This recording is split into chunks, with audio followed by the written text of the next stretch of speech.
સુરતના કામરેજના ખોલવડ ગામે અસામાજિક તત્વોનો આતંક જોવા મળ્યો છે। માતા સહિત બે પુત્રો પર જીવલેણ હુમલો કરાયો છે। નજીવી બાબતે ઉશ્કેરાઈને એક શખ્સ દ્વારા હુમલો કરાયો છે।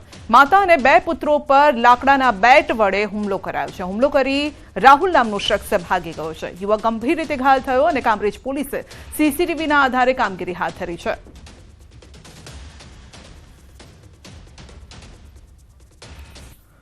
તો સામાજિક તત્વોનો આતંક જોવા મળ્યો છે અને સીસીટીવીમાં દ્રશ્યો કેદ થયા છે, જેમાં જોઈ શકાય છે કે લાકડાના ફટકા મારવામાં આવી રહ્યા છે અને એક જ એવો ફટકો માર્યો કે વ્યક્તિ ઊંધો પડી ગયો અને ત્યારબાદ ઉપરા છાપરી બેટથી તેને મારવામાં આવી રહ્યો છે।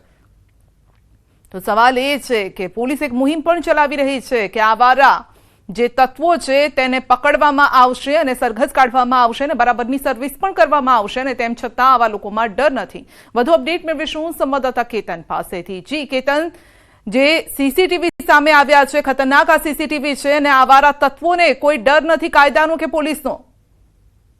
વાત કરું તો સંજય સુરત જિલ્લાના કામરેજ તાલુકાના ખોલવડ ગામે નાના બાળકોને ક્રિકેટ રમવાના બાબતને લઈને ઝઘડો થયો હતો। એ ઝઘડાને આ જે સીસીટીવી દેખાય છે એ ઘટના ક્યાં સુધી પહોંચી ગઈ છે, ખાસ કરીને રાજ્યના પોલીસ વડાએ પણ આવા અસામાજિક તત્વો ઉપર કારસો ઘસ્યો છે, પરંતુ એના લિસ્ટ પણ તૈયાર થવા પામ્યા છે। તો ખાસ કરીને કામરેજની અંદર ખોલવાની અંદર આ ઘટના બનવા પામી છે। એ જે યુવક સીસીટીવીમાં દેખાય છે કે એક પુરુષના માથાની અંદર છે કે બેટનો ફટકો મારી અને સીધો જે યુવક છે એ ભોંય ઉપર ઢળી પડે છે। ત્યારબાદ અન્ય લોકો બચાવવા જતા એક મહિલા પર પણ હુમલો કરવામાં આવ્યો હતો। સમગ્ર મામલે હાલ જે ઈજાગ્રસ્તો હતા એને ખાનગી હોસ્પિટલ લઈ ગયા અને વધુ સારવાર ખસેડવામાં આવ્યા હતા।